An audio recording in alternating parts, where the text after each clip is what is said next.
बिस्मिल्लाहिर्रहमानिर्रहीम। अस्सलामुअलैकुम वरहमतुल्लाह। एक दरवेश ने एक लंगड़ी लूमड़ी को देखा तो सोचने लगा कि बेचारी कैसे खाती कमाती होगी।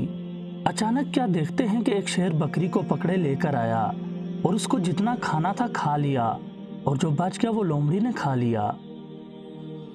दूसरे दिन फिर अल्लाह ने उसको ऐसे ही रोजी दी। दरवेश डर गया और सोचा कि जब अल्लाह ऐसी मखलूक को इतने हैरत अंगेज तरीके से रोजी पहुंचा देता है तो मुझे क्या जरूरत पड़ी इतनी मेहनत और मुशक्कत की। चूंटी की तरह घर में बैठ गया कि हाथी कौन सा अपनी ताकत के बलबूते पर खाता है।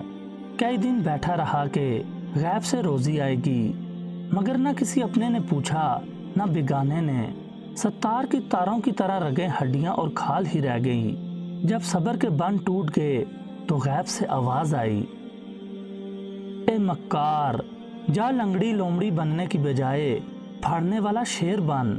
शेर की तरह अपना बच्चा कुचा खिला, ना कि किसी का बच्चा कुचा खा।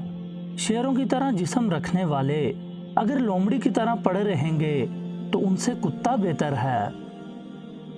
दूसरों पे उम्मीद रखने की बजाय खुद कमा और दूसरों को खिला। मर्द बन, हिजड़ा ना बन जो दूसरों की कमाई खाता है। खुद गिरकर किसी को मदद के लिए पुकारने की बजाय दूसरों की दस्तगीरी कर खुदा अहले करम पर ही करम फरमाता है। ये बातें कम हिम्मत लोग ना समझेंगे क्योंकि वो तो बेगिरी की छाल हैं।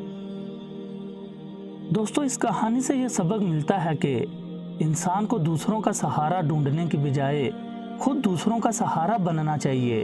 यानी किसी का एहसानमंद होने की बजाय मोहसिन बनने की कोशिश में रहना चाहिए। दोस्तों, वीडियो अच्छी लगी हो तो लाइक और शेयर ज़रूर करें। मज़ीद अच्छी वीडियोस के लिए हमारे चैनल को सब्सक्राइब करें और घंटी के बटन को ज़रूर दबाएं।